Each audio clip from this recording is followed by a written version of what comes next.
A esta hora llegan las noticias de la región. Información de Ibagué y el Tolima. Hola, ¿qué tal televidentes? Bienvenidos a la emisión central de PIC Noticias. Como todos los días, los estoy saludando desde la bella capital musical de América, Ibagué, para contarles el recuento informativo de esta jornada de jueves. Todas las noticias aquí en la emisión central de PIC Noticias. A continuación, nuestros avances informativos. Atención, se analiza la reubicación de familias tras incendio en el barrio Palermo de Ibagué. 8 hogares afectados permanecen en zona de alto riesgo. Entre tanto, solidaridad, comerciantes y líderes de plazas de mercado se unieron para llevar ayudas a las 8 familias afectadas por este incendio en el Hato de la Virgen, sector Palermo. Defendieron por 20 años a la patria y ahora regresan a la vida civil. Sexta Brigada inicia fase de licenciamiento de un grupo de soldados profesionales en Tolima. Graves afectaciones en la zona rural de Ibagué por temporada de lluvias. El 90% de las vías presenta daños por deslizamientos. Mejoran indicadores de seguridad en El Espinal. Municipio sale del listado de los más inseguros del país. Lotería del Tolima hizo el lanzamiento oficial del sorteo extraordinario. Conozca cuáles serán los fabulosos premios para esta versión y la fecha en que se jugará. Santa Isabel reporta más de 10 veredas afectadas por intensas lluvias. Alcaldía avanza en recuperación de vías y atención en calamidad pública. Capturado por presuntamente agredir a su propia madre, el joven era requerido por violencia intrafamiliar. Caen en el sur de Ibagué. Harry y el Flaco iban armados. Los sujetos serían señalados de microtráfico en la Comuna 12. En deportes. Deportes Tolima se juega el todo o nada frente a Deportivo Táchira por la Conmebol Libertadores en el Estadio Manuel Murillo Toro. Estas son las noticias de Ibagué y el Tolima. Mucha atención. Tras el incendio presentado durante esta semana en el sector de Hato de la Virgen, en el barrio Palermo, la Alcaldía Municipal de Ibagué viene analizando el tema para reubicar por lo menos 8 familias que resultaron afectadas. Este es el informe que al respecto nos ha preparado nuestra compañera Lizeth Carrera. Bueno, pues un saludo muy especial para todos los televidentes y oyentes de PIC Noticias y La Voz del Tolima. El tema del día de hoy tiene que ver con qué va a pasar con las 7 familias que se vieron afectadas por el incendio estructural en el sector del Tunal Parte Baja, precisamente, o en el sector de El Palermo, que conocimos precisamente de esta emergencia que se registró en horas de la noche y donde pues estas familias que están afectadas ya recibieron algunas ayudas por parte de la administración, pero lo más importante es definir qué va a pasar con las viviendas que resultaron quemadas. Recordemos que están en una zona de alto riesgo y tienen que ver con el Hato de la Virgen, con esta fuente hídrica y un proceso de reubicación que hay en ese sector de la ciudad. Precisamente Félix Salgado, director de gestión del riesgo de Ibagué, nos entrega más detalles de qué va a pasar con estas familias. Bueno, primero que todo se nos presenta la emergencia en las horas de la noche.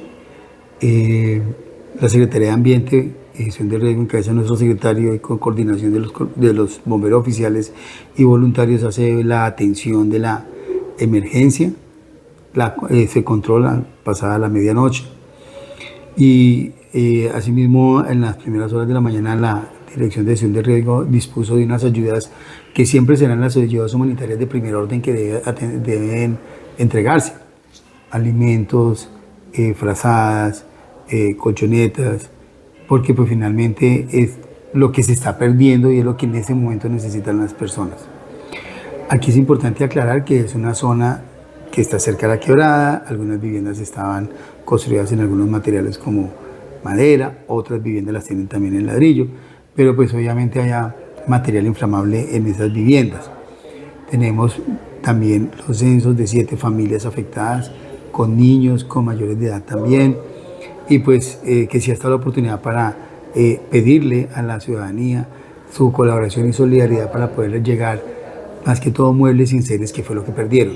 Las camas, los colchones, ropa, los electrodomésticos lo perdieron. Entonces pues es como la oportunidad de poder hablar y decirle a la ciudadanía: hay una solidaridad, que gracias a Dios no se presentaron pérdidas de vidas humanas, ni tampoco personas lesionadas con quemaduras, que es algo muy importante y finalmente es lo primordial, que ya lo material pues obviamente con el apoyo de muchas empresas y los buenos corazones de los ciudadanos podemos estar ayudándoles a aliviar un poco la pérdida y el impacto que puedan tener las familias por este tipo de situaciones.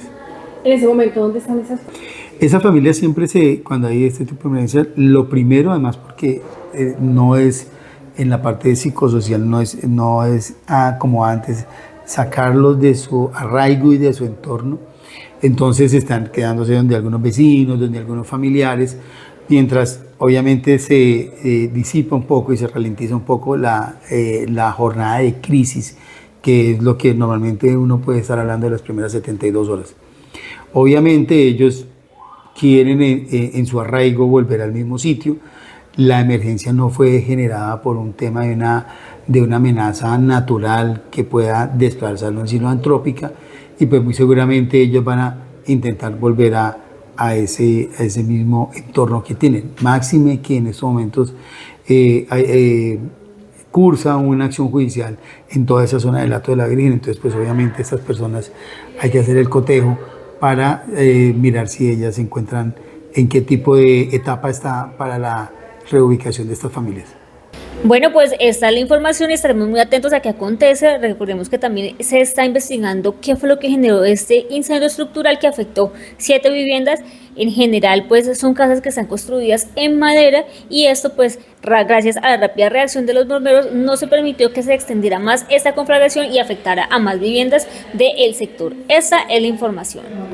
Y al respecto de este tema, la solidaridad de los ibaguereños empieza a notarse con los damnificados de este incendio estructural. Por ejemplo, los comerciantes de las plazas de mercado de la capital del departamento del Tolima se han unido para llevar ayudas. Bueno, eso fue un trabajo que coordinamos con la Policía Nacional. Primeramente, darle gracias a Dios por ese gran corazón que le ha dado a esos comerciantes que nos donaron todos esos productos de muy buena calidad, almacenes Tipitín, algunas fundaciones estuvimos trabajando allí, como la Patrulla de Salvamento Colombia, que donaron ropa, y pues trabajamos con nuestra policía, los gestores de la Policía Nacional en cabeza del Mayor Peña. Se recogieron nuestros productos, reitero, productos de muy buena calidad. Se llevaron 8 bultos de mercados, pero bultos cárnicos, papa, yuca, tomate, arracacha, arroz, aceite, frijol, arveja, lenteja, de todo lo que nos donaron estos señores comerciantes de los alrededores de la Plaza de la 21, el sector mayorista. De verdad, muchas, pero muchas gracias, porque se pudo hacer una gran labor ayudando a estas personas y estas familias que realmente necesitaban ese apoyo de los ibaguereños. Y quiero aprovechar este espacio para invitar a todos los ibaguereños a que nos unamos en una sola voz y ayudemos a esas familias que realmente lo necesitan ese apoyo, porque lo perdieron todo allí. Defendieron por más de 20 años la patria, inclusive arriesgando sus vidas. Son soldados profesionales que en la 6ª Brigada ahora hacen el primer proceso de adaptación a la vida civil. Kelly Navarro nos ha preparado al respecto el siguiente informe que permite conocer las historias de estos valerosos soldados. 153 soldados hoy iniciaron el programa para la preparación del retiro, liderada por el Comando General de las Fuerzas Militares. Uno de ellos nos contaron la nostalgia que hoy produce colgar el uniforme.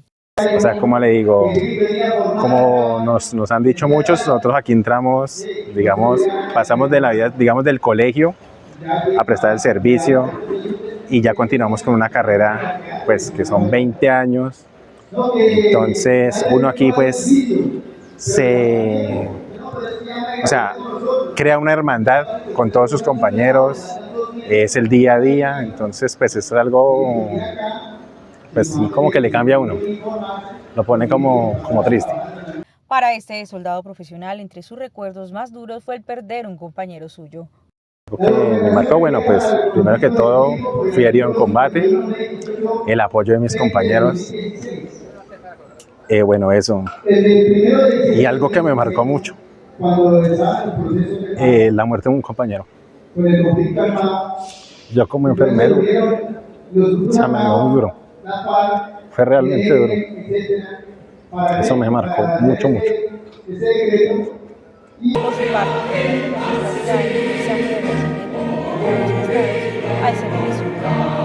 El día de hoy, Nos encontramos en las instalaciones de la Sexta Brigada, recibiendo a nuestros soldados profesionales quienes se encuentran en el programa de preparación para el retiro, a nuestros héroes de la patria quienes durante 20 años han prestado su servicio a la institución y han trabajado arduamente por nuestro ejército y por nuestro país.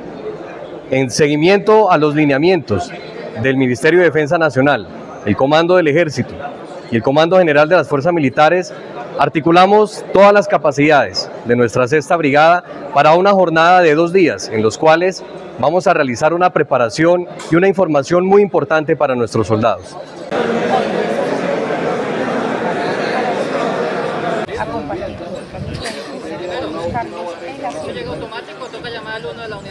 Las lluvias no dan tregua y en la ciudad de Ibagué, sobre todo en la parte rural, es decir, en el municipio, en los corregimientos, los campesinos están seriamente afectados porque cerca del 90% de las vías terciarias han sufrido deslizamientos. El secretario de Desarrollo Rural de Ibagué explicó que cerca del 90% de las vías de la zona rural reportan colapso por deslizamientos. El Municipal de Gestión de Riesgos se decretó la alerta naranja con el fin de tener las herramientas para poder contrarrestar esta fuerte ola invernal. Cristian Ávila explicó que las zonas más afectadas son los corregimientos 3, 4, 5, 11, 12 y 13. En algunos se han ido las bancas de las vías.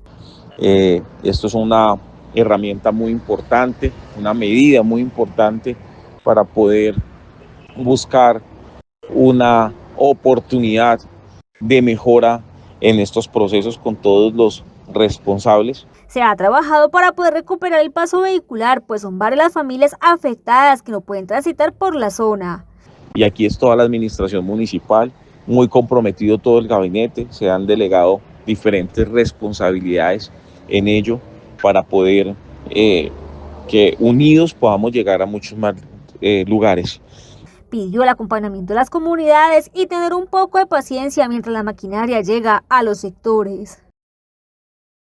Y mientras esto sucede en la zona rural de Ibagué, en el municipio de Santa Isabel, la situación es también muy compleja. De acuerdo a lo que ha señalado la mandataria local, allí la situación afecta por lo menos 10 veredas. Diana Caro, alcaldesa del municipio de Santa Isabel, entregó el balance de las lluvias en la población, que ha afectado gran parte de la zona rural. Decretada para atender las diferentes emergencias en el municipio. Muy complejo el tema de las lluvias, afectaciones en diferentes veredas del municipio, deslizamientos constantes de tierra que nos generan taponamiento en las vías. Manifestó que la población continúa en calamidad pública, pero se ha logrado trabajar para ir recuperando las vías. En estos momentos tengo reporte de la vereda La Congoja, tengo reporte del sector de Guaymaral, y bueno, atendiendo puntos críticos en diferentes sectores ya. Hay varios puntos críticos y son un poco más de 10 veredas afectadas. Habilitada la vía en el punto crítico de Los Corrales, que fue intervenido por Gobernación del Tolima y Municipio de Santa Isabel de manera conjunta. La mandataria mencionó que hay zonas que por la geografía ha sido muy difícil recuperar las vías. La fiebre amarilla mata. Vacunarse salva vidas. Si vives, transitas o viajas a zonas de emergencia por fiebre amarilla, vacúnate tú y tu familia desde los 9 meses de edad. Busca tu punto de vacunación más cercano. Contra la fiebre amarilla, vacúnate. Colombia tiene quien la cuide. Ministerio de Salud. Instituciones educativas del municipio de Chaparral les preocupa el tema de la sismicidad debido a la vulnerabilidad que se tiene no solo en este municipio, sino en todo el país por movimientos telúricos. Yadi Campo nos informa desde esta zona sur del Tolima. Esta es la información desde el sur del Tolima con Yadi Campo, periodista. El rector de la institución educativa Soledad Medina de Chaparral, Tolima, Carlos Prieto, pidió al ministro de Educación, Daniel Rojas, los recursos necesarios para el mejoramiento de la planta física del centro educativo. Aseguró que este tiene una infraestructura que carece de protección antisísmica y dijo también que la gobernación del departamento ya tiene los estudios y diseños de este proyecto. Pero una de las necesidades más sentidas es la infraestructura. Tenemos una infraestructura que no tiene protección antisísmica y estamos ubicados en el sur del Tolima, cerca a los nevados, a los volcanes, y eso hace que el riesgo sísmico sea inminente. La Gobernación del Tolima ya tiene los estudios y diseños. Nosotros le pedimos, señor ministro, de que ustedes desde su despacho con todo su equipo fije los ojos en esta institución educativa que hoy en día es sede de la Universidad del Tolima y del IFIT. Le apostamos a la Universidad Va Tu Colegio o a la educación superior Va Tu Colegio, como ustedes lo llaman técnicamente, pero es una apuesta que tenemos. Nosotros abrimos la puerta a las universidades para beneficiar a nuestros estudiantes, pero requerimos de espacios y de infraestructura óptima que permita el desarrollo de estas carreras universitarias aquí en nuestra institución. Voy a pedirle al gerente del Fondo para la Infraestructura Escolar, el FIDE, que haga la visita técnica a estas instituciones educativas y costeemos la posibilidad de mejorar la infraestructura de sus colegios. Y voy a decirlo con toda sinceridad, la plata es escasa, los recursos son escasos, pero el compromiso es mucho. Y esa visita técnica nos dirá cuánto vale mejorar la infraestructura de sus colegios. Y si tenemos los recursos, nos comprometemos a invertirlos. Si no los tenemos, no vamos a decirle que no. Para eso hay vigencias futuras. O para eso, señor alcalde, señor rector, como ustedes lo acaban de mencionar, podemos darle la viabilidad técnica para que por la modalidad de obras por impuestos, el colegio de El Limón sea mejorado en su infraestructura. La solicitud la hizo el directivo docente en el marco de la pasada visita que hizo el ministro de Educación al municipio de Chaparral para ratificar el compromiso del gobierno del presidente Gustavo Petro con la educación superior del sur del Tolima, con la construcción de la sede sur de la Universidad Pública del departamento. Informó para ustedes Yadi Campo, periodista, corresponsal desde el sur del Tolima. La siguiente es publicidad política pagada. Este 8 de marzo, vota sí. Pacto Verde por el Tolima. Marca 101 a la Cámara. Marco 101 a la Cámara. Yo marco 101 a la Cámara. Marco 101 a la Cámara. Por el Tolima, marco y ya. Rolando Gómez es el alcalde municipal de Venadillo, al norte del departamento del Tolima, y también describe la crítica situación que están enfrentando por efectos del invierno. La preocupación ahorita es el invierno, ese invierno tan fuerte que nos está dando, que nos trasnocha todos los días, pero bueno, con la fe intacta pues de que no vaya, que trate de que haga una paradita pues este invierno, que es lo que más nos preocupa. A nivel de inversión nacional, pues como siempre, ¿no? Como siempre nosotros tenemos muchas necesidades en cuanto a vías, maquinaria amarilla, eso es un tema que la verdad es de mucha importancia para nosotros, que Dios quiera que el gobierno nacional nos ayude con recursos. ¿Qué efectos hasta el momento ha dejado el invierno de Venadillo? Gracias a mi Dios hemos tenido unos derrumbes, pero muy pocos, entonces en este invierno realmente daños fuertes no han habido. ¿Han tenido vías incomunicadas? Sí, pues una vereda entre Piloto y Puerto Boy, pero ya la recuperé, ya la limpiamos. Pues obviamente nosotros tenemos problemas de maquinaria amarilla que no tenemos, entonces es complicado. ¿Ya cuentan con cuerpo de bomberos? Un cuerpo de bomberos bien sólido, nosotros tenemos un cuerpo de bomberos bien sólido, trabajamos siempre con ellos, son muy responsables y con eso estamos bien. ¿Tiene usted problemas con el licor? ¿Necesita ayuda? Alcohólicos Anónimos lo puede ayudar. Asista a las reuniones los días lunes, miércoles y viernes, desde las 3 hasta las 4:30 de la noche. Martes de 7 a 8:30 de la noche. En el grupo Nace una Estrella. Ahora con nueva dirección, Manzana 10, Casa número 12, Urbanización Onzaga. Celular 315-333-1022. Y si en Venadillo llueve, en Anzoátegui no escampa. Allí la situación es muy similar. Las diferentes emergencias que se presentan, especialmente en las zonas campesinas, producto del invierno, son parte de las preocupaciones que hoy tiene el alcalde Ferney Pavón. Entonces, de verdad, lamentablemente hay muchísimo invierno. Todos los días no para de llover. Gracias a Dios no han habido víctimas que de pronto tengan que ver con el tema de los deslizamientos. Pero se está trabajando, tenemos un equipo trabajando en el sectores, en todas las veredas, maquinaria, destapando esas brechas que a veces dificulta el paso para el municipio, pero la meta es que hay un equipo nuevamente ahí en el territorio y pues estamos muy pendientes de lo que pueda suceder. ¿Alcalde tiene cifras de cuántas personas se han visto afectadas o por las vías incomunicadas en las veredas? Bueno, la verdad en estos momentos la mayoría de veredas siempre se han visto damnificadas por el tema de los deslizamientos, pero ahí hemos estado constante trabajando, sacando esos derrumbes y pues dando vía hacia el municipio para que la gente pueda sacar sus productos. ¿Emergencias han tenido? Hasta el momento no se ha visto ninguna emergencia por el momento, pero pues muy atentos porque no para de llover y cuando llueve pues el cordillera siempre es complicado, pero la meta es que pues con la ayuda de Dios no pase nada y pues deslizamientos se pueden sacar y estamos trabajando como equipo. ¿Cuentan con la maquinaria suficiente para atender las emergencias? A Dios gracias, tenemos la maquinaria trabajando, esa maquinaria que nos dio la gobernadora fue muy indispensable porque ha estado, no para de trabajar de domingo a domingo y la meta es que pues en estos momentos tenemos la maquinaria disponible en cada sector y pues donde hay deslizamientos estamos llegando lo más rápido posible para destapar y poder que haya vía hacia el municipio. La Lotería del Departamento del Tolima presentó oficialmente lo que será el Juego Extraordinario, un sorteo particular con muchos más premios que la lotería habitual que estará como siempre pues jugando en este 2026. Aquí les contamos la fecha y los premios.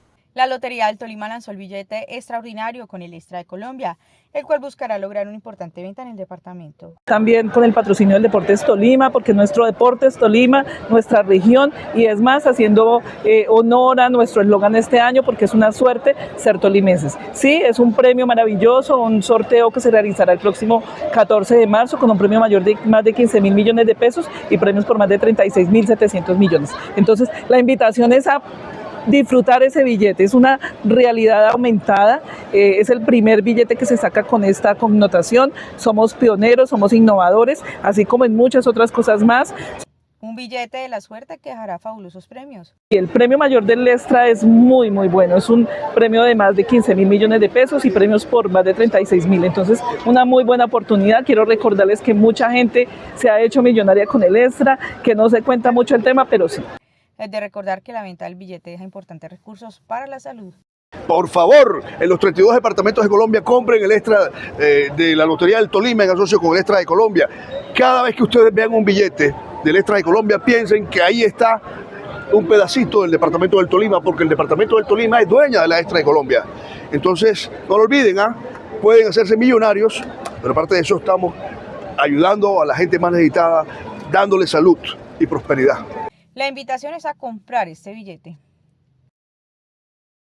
Por años hemos venido hablando del municipio del Espinal en materia de seguridad sobre el grave incidente que se presenta con asesinatos y otras prácticas delictivas. Pues bien, lo que dicen las autoridades ahora es que por fin y después de varios meses de trabajo articulado con las autoridades, esta población, la segunda ciudad más importante del Tolima, sale de las listas de las ciudades más peligrosas del país. El alcalde del municipio del Espinal, Wilson Gutiérrez, dio a conocer que según las cifras la población ya salió de los 20 municipios más inseguros del país. Con el trabajo articulado que ha hecho este alcalde, con la policía, con el ejército y con la fiscalía. Eso significa de que hemos hecho la tarea. Esta administración les ha entregado las herramientas a la policía. Mire, he sido el único alcalde. El mandatario explicó que pese a los últimos hechos que se han presentado, se ha logrado disminuir las cifras en algunos delitos que afectan a la población. Eso no lo habían hecho los anteriores alcaldes, lo hizo Wilson Gutiérrez Montaña, es decir, nosotros le estamos entregando las herramientas a nuestra policía, hemos fortalecido siempre el trabajo con el Ejército Nacional, hemos estado en las veredas, en cada uno de los sectores. También que se siguen intensificando los operativos en conjunto con las autoridades para poder mejorar la seguridad del municipio. 2 años, bandas delincuenciales, sobre todo 2 o 3 que tenemos identificadas, pues se han venido disputando el territorio por el tema del microtráfico y entre ellos mismos se están exterminando. El alcalde puntualizó que lo más importante es que se ha entregado las herramientas a la policía para que realicen la labor. En el campo hay que estar despierto, con manga larga o repelente bien puesto, no es un juego. El mosquito pica en el día, protégete en zonas boscosas o al cruzar las vías. Si tapas y limpias y cuidas tu casa, la fiebre amarilla no pasa, no pasa. Tolillo en cama, zancudo sin vuelo, la fiebre se va pa'l suelo. La fiebre amarilla mata. Vacunarse salva vidas. Gobernación del Tolima. En hechos judiciales les contamos que un joven fue capturado y judicializado por presuntamente agredir a su propia madre, a su propia progenitora. También les damos cuenta de la captura de alias Harry y alias El Flaco, dos hombres que iban armados y al parecer se dedican al microtráfico en la ciudad.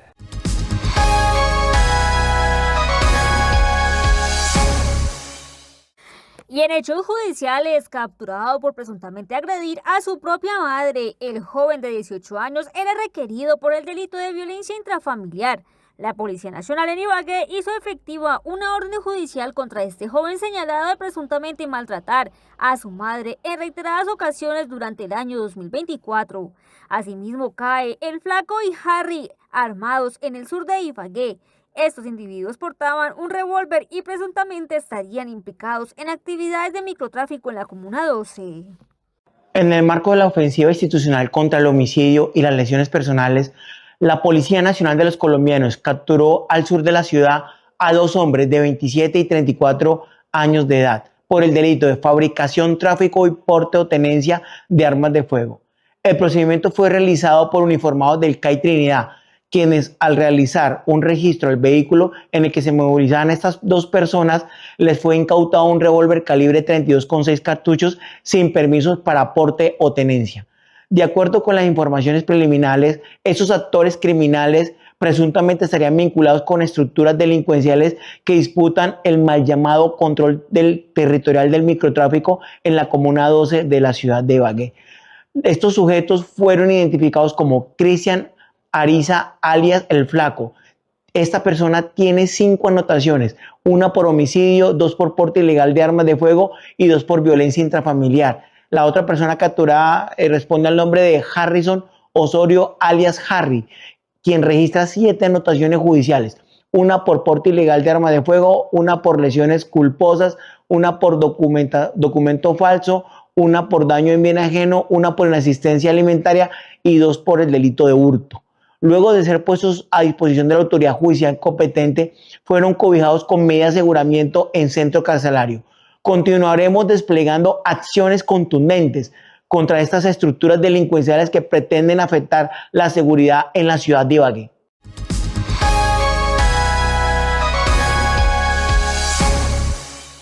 Y mucha atención, las autoridades investigan la procedencia de un artefacto al parecer explosivo que fue identificado muy cerca a una institución educativa en el municipio de Natagaima. Tanto las autoridades locales administrativas como la propia Policía Nacional se han pronunciado. Que acaba de pasar con esa caneca, estamos esperando que lleguen los antiexplosivos, estamos esperando que también nos den una información, todo se encuentra en materia de investigación, qué está pasando.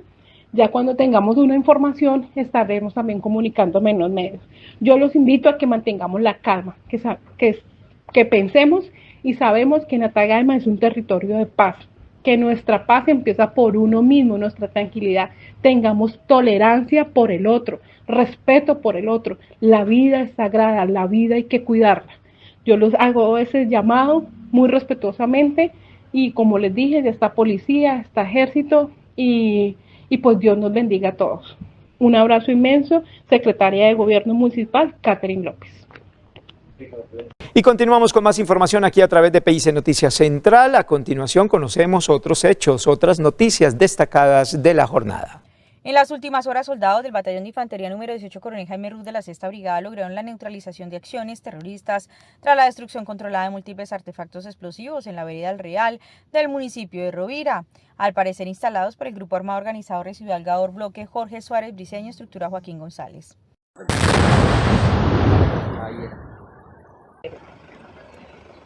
En horas de la mañana, tropas del Batallón de Infantería número 18 Coronel Jaime Ruz, con el apoyo de la policía del departamento del Tolima, logran la neutralización de una acción terrorista gracias a la ubicación y destrucción de 43 artefactos explosivos improvisados esto perteneciente a la estructura Joaquín González, delgado residual de las FARC. Queremos reiterar nuestro compromiso para garantizar la seguridad de todos los habitantes del territorio. Igual. Asimismo, se verifica la caneca ubicada en Natagaima con letras del ELN, la cual no contenía explosivos y al parecer fue ubicada por bandas delincuenciales. Finalmente, las tropas del Batallón de Infantería número 17, General José Domingo Caicedo, en coordinación con la policía del departamento del Tolima, logran la ubicación de una caneca con letras alusivas a la estructura ELN en el municipio de Natagaima. Se logra determinar que esta caneca no contenía ningún artefacto explosivo, situaciones asociadas a bandas delincuenciales y estructuras del microtráfico que logran distraer la atención de las autoridades para realizar tráfico de sustancias estupefacientes. Queremos reiterar a toda la población civil y a la comunidad que el compromiso de las autoridades, del ejército y la policía será siempre por velar la seguridad y la integridad de todos los habitantes de este departamento. Patria, honor, lealtad, nuestro compromiso es Colombia. Desde la Sexta Brigada se rechaza la elaboración y fabricación de esos artefactos explosivos con los que se pretendían atentar contra la vida de la población civil, por lo que se instauran las respectivas denuncias a los organismos nacionales e internacionales defensores de los derechos humanos sobre estos actos cobardes y se reitera el compromiso de las tropas de esta unidad de velar 24/7 por la seguridad y la protección de los colombianos.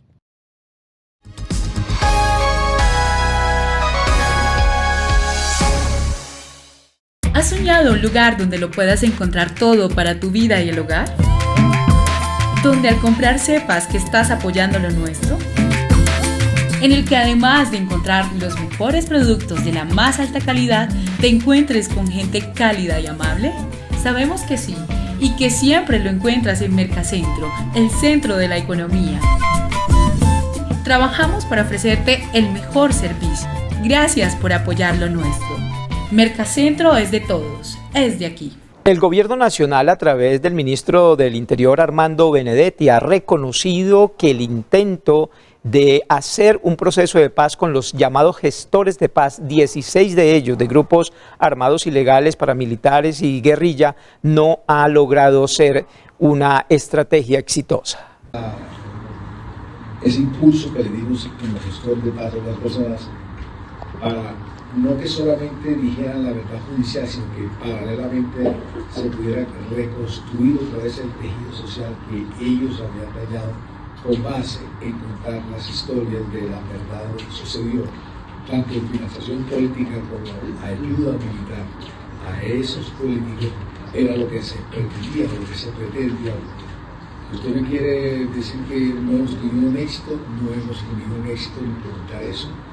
Esta noche el Deportes Tolima se juega el paso a la tercera fase de la Copa Libertadores. Oscar Julián Morales nos tiene a esta hora también los deportes, la actividad muscular en el departamento del Tolima y en Colombia.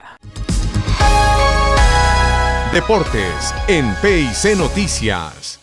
Deportes Tolima se juega su paso a la fase 3 de la Copa Conmebol Libertadores en el partido de vuelta frente a Deportivo Táchira en la ciudad de Ibagué. Anteriormente, los pijados lograron sacar la ventaja en San Cristóbal por la mínima 0-1 con un gol del jugador Kelvin Flores. No obstante, los locales perdieron su partido de liga frente a Deportivo Cúcuta 3-2, caso contrario de Deportivo Táchira, quien ganó como visitante 2-3 frente a Monagas. Independiente Medellín, O'Higgins, Sporting Cristal, Carabobo, Barcelona de Ecuador y Botafogo son los equipos quienes están clasificados de momento en la fase 3 de la Conmebol Libertadores. La selección Colombia sub-20 femenina logra su primera victoria en el grupo de clasificación al Mundial. Con un marcador de 0-2, las colombianas ganaron a las venezolanas tras los goles de Marianne Sterling y Isabela Díaz.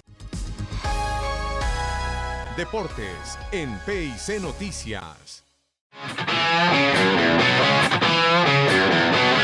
Del río al páramo, descubre el norte del Tolima, una región donde cada kilómetro es un cambio de paisaje, de clima y de historia, un viaje que conecta el calor del Magdalena con la frescura de las montañas. Visita Ibagué, la capital musical de Colombia, una ciudad que vibra con cultura, naturaleza y tradición. Desde aquí puedes explorar la riqueza del norte del departamento. En Lérida Sus paisajes, cultivos y fincas son escenarios perfectos para que conectes con la tierra y sus saberes. El café de altura es el alma del paisaje del Líbano, un destino que huele a tradición y montaña, ideal para ti que buscas descanso, cultura y naturaleza. Más arriba, en Murillo, el frío abriga la belleza. Este municipio entre montañas es un refugio natural de paisajes imponentes, senderos ecológicos, cascadas, miradores y arquitectura colorida que invita a caminar sin prisa. Y en Honda, la historia navega por el río Magdalena, un destino patrimonial donde las calles empedradas, los balcones coloniales y la gastronomía local te reciben con calidez. Este recorrido es posible gracias a vías que conectan, cuidan y transforman.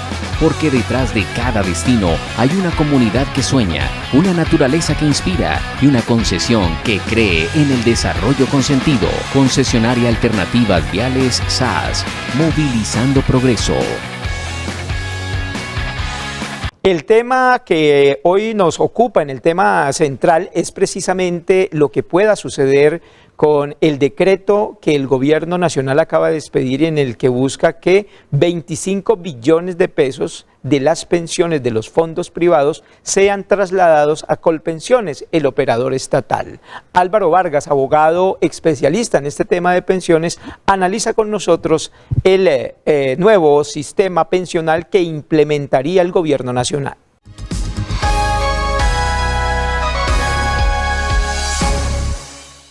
Aunque la Corte Constitucional aún no define el futuro de la reforma pensional, el gobierno empezó a avanzar en la implementación de algunos artículos que fueron exceptuados de la suspensión de la Corte, con el fin de modificar parcialmente el sistema mientras persiste la incertidumbre jurídica por el futuro de los pensionados. Sin embargo, este proyecto de decreto va en contravía con lo establecido en la ley para algunos, que ya sería el Banco de la República el encargado de administrar estos fondos, que ahora pretende que queden en manos de Colpensiones. El ministro de Trabajo, Antonio Sanguino, en las últimas horas publicó un borrador de decreto que establece que las administradoras de fondos de pensiones privadas deberán trasladar a Colpensiones más de 25 billones con B, provenientes de cuentas de ahorro individual de afiliados que se acogieron a la ventana de oportunidad según lo dispuesto en el artículo 76 de la ley 2381. Sobre este tema se ha pronunciado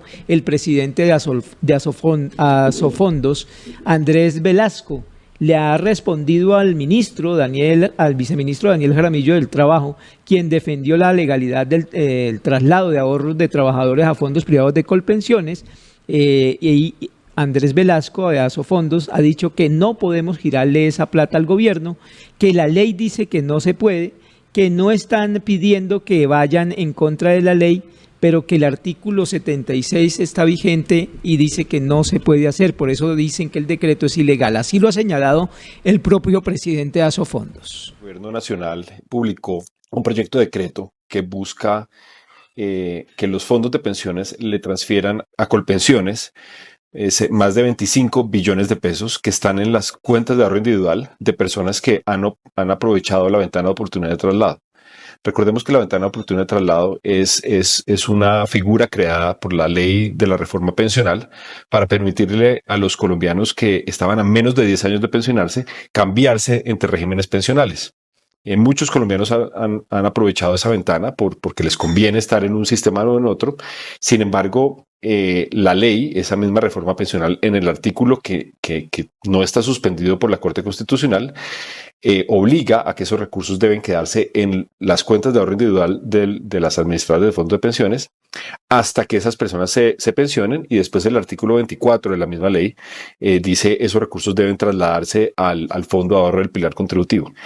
Lo importante de estos recursos es que van a ser los que engrosan el Fondo de Ahorro del Pilar Contributivo, que van a respaldar las pensiones de los colombianos hacia el futuro. Este decreto, que para Asofondos no tiene ningún sustento legal, porque la ley es clarísima en la vocación de ahorro de esos recursos, de ser expedido y de obligar a las administradoras de fondos de pensiones a trasladar más de 25 billones de pesos, inmediatamente libera recursos del presupuesto general de la nación. Recordemos que las pensiones que paga Colpensiones las paga con los recursos de las cotizaciones de los colombianos, que nunca son suficientes para pagar las pensiones, y el gobierno nacional termina girando más de o cerca de 35 billones de pesos siempre a Colpensiones para terminar de pagar esas pensiones. De esta forma, el gobierno nacional no tendría que girarle esos recursos a Colpensiones y se abriría espacio presupuestal para mayor gasto público de parte del gobierno nacional. Las administradoras de fondos de pensiones y Asofondos consideramos que este es un decreto que no cumple con los preceptos que están en la ley, vigente, que están en artículos vigentes de la ley de la reforma pensional, el artículo 76 principalmente, y nos preocupa mucho que vía decreto se trate de quitarle estos recursos que la ley consagró para el ahorro pensional de los colombianos hacia el futuro. Trasladar esos recursos a Colpensiones es en la práctica liberar recursos presupuestales por el mismo monto que el gobierno podrá utilizar para otros fines, ha dicho Andrés Velasco, presidente de Asofondos.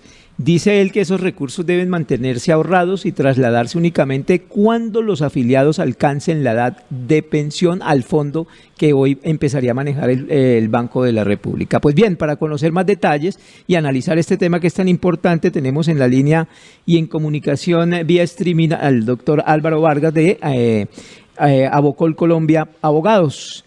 Doctor Álvaro, bienvenido como siempre. ¿Y qué opinión le merece estas declaraciones del presidente de Asofondos? Atento saludo, William, a la mesa de trabajo y a toda la teleaudiencia.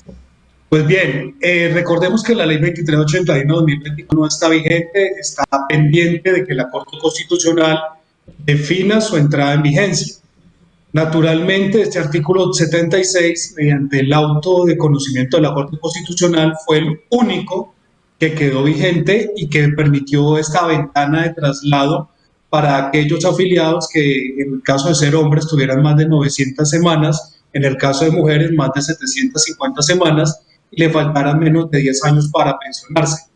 Pues bien, cerca de 120.000 colombianos hicieron uso de esta facultad y se trasladaron, bien sea vía administrativa o vía judicial, de los cuales 22.000 están ya con los requisitos para pensionarse, es decir, se les debe pagar la pensión, y Colpensiones solicita, y es uno de los fundamentos con este decreto, que le giren esos dineros de los fondos privados a Colpensiones para empezar a realizar dichos pagos. Naturalmente hay que tener en cuenta que la ley 100 del 93 con sus reformas es la que se encuentra vigente y que dice que solamente un colombiano actualmente debe estar afiliado a un solo fondo de pensión, bien sea AFP, que son de naturaleza privada, o bien sea Colpensiones, que es de naturaleza pública. Claro, doctor Álvaro, en ese sentido, y como para que la gente nos entienda, si el gobierno está pidiendo que se trasladen esos 25 billones de pesos para Colpensiones, ¿cuál es el propósito? El propósito es que dentro de este pilar semicontributivo que se creó con la ley 2381-2024, se financie ese valor para pago de pensiones de personas, como reitero, 22.000 personas que actualmente se trasladaron y que ya están siendo pensionadas o deben ser pagadas sus pensiones mensualmente. Ese sería como en teoría el propósito. Naturalmente hay varias situaciones técnicas de preocupación. Primera es que en realidad esos valores deben estar asumidos por el Banco de la República. Segundo, de que le dice el borrador de decreto que son 15 días hábiles para que los gire. No es un monto menor, es todo lo contrario, es un monto significativo e importante. Y tercero, pues de parte de los de Asofondos y de esas entidades, pues da la preocupación de que se haga a puertas de un tema electoral. Ahora, doctor Álvaro, ¿eso no podría interpretarse tal vez como tapar un hueco ahora para dejar otro hueco más grande para más adelante? Podría ser, William, es una gran preocupación porque realmente estos dineros que juiciosamente las personas ahorraron y que las administradoras invirtieron y resguardaron, pues debe ser con una destinación específica y es el pago de pensiones. No pueden ser usados para otro motivo, porque si así lo son, pues habría unas irregularidades, uno, y dos, habría una situación de un hueco para estos pagos que tendrían que asumir futuros gobiernos y futuros presupuestos. Y al llevar todo ese recurso a Colpensiones, quiere decir que Colpensiones va a tener, digamos, de pronto incrementar el número de personas que debe responder Colpensiones para pagarle esa pensión, ¿o no?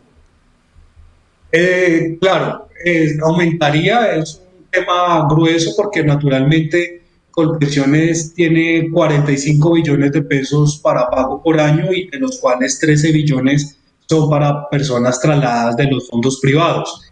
Lo que sucede es que en este momento estamos en una zona gris compleja porque está la ley 100 del 93 vigente y la ley 2381 que la reemplaza no está totalmente vigente. Es más, aunque lo estuviese, debería tener unos decretos reglamentarios para su operatividad y puesta en marcha. Entonces es una situación compleja y hablemos también de algo importante, es que aunque se expida este decreto, va a entrar a revisión de la Corte Constitucional e incluso la Corte, como ya nos ha demostrado recientemente, puede suspenderlo o modularlo. Sí, eso es también lo que puede suceder, y ya estamos hablando de un borrador que fue el que se presentó por parte del Ministerio.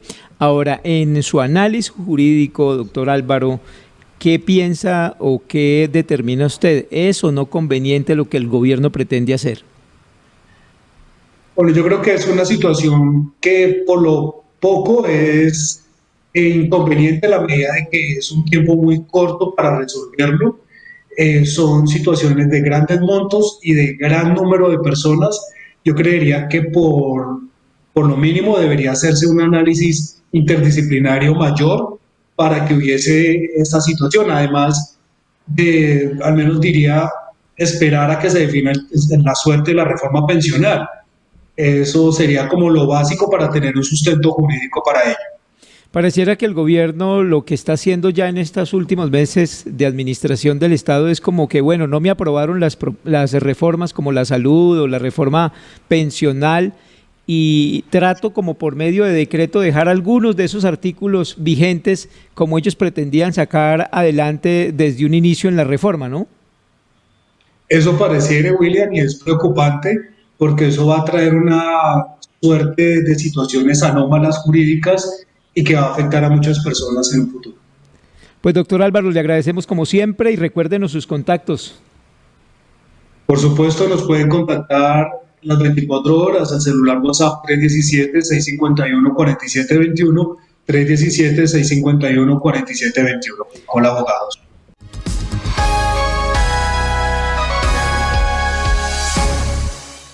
Gracias por estar con nosotros aquí a través del canal PICE Televisión, la televisión de los tolimenses, y poder apreciar las noticias de nuestra región, las noticias con proximidad que les tenemos siempre en nuestros horarios de 6 de la mañana, 12 del día y 8 de la noche. Una muy feliz noche para todos. Atención, se analiza la reubicación de familias tras incendio en el barrio Palermo de Ibagué. 8 hogares afectados permanecen en zona de alto riesgo. Entre tanto, solidaridad, comerciantes y líderes de plazas de mercado se unieron para llevar ayudas a las 8 familias afectadas por este incendio en el Hato de la Virgen, sector Palermo. Defendieron por 20 años a la patria y ahora regresan a la vida civil. Sexta Brigada inicia fase de licenciamiento de un grupo de soldados profesionales en Tolima. Graves afectaciones en la zona rural de Ibagué por temporada de lluvias. El 90% de las vías presenta daños por deslizamientos. Mejoran indicadores de seguridad en El Espinal. Municipio sale del listado de los más inseguros del país. Lotería del Tolima hizo el lanzamiento oficial del sorteo extraordinario. Conozca cuáles serán los fabulosos premios para esta versión y la fecha en que se jugará. Santa Isabel reporta más de 10 veredas afectadas por intensas lluvias. Alcaldía avanza en recuperación de vías y atención en calamidad pública. Capturado por presuntamente agredir a su propia madre, el joven era requerido por violencia intrafamiliar. Caen en el sur de Ibagué. Harry y el Flaco iban armados. Los sujetos serían señalados de microtráfico en la Comuna 12. En deportes. Deportes Tolima se juega el todo o nada frente a Deportivo Táchira por la Conmebol Libertadores en el Estadio Manuel Murillo Toro. Estas son las noticias de Ibagué y el Tolima.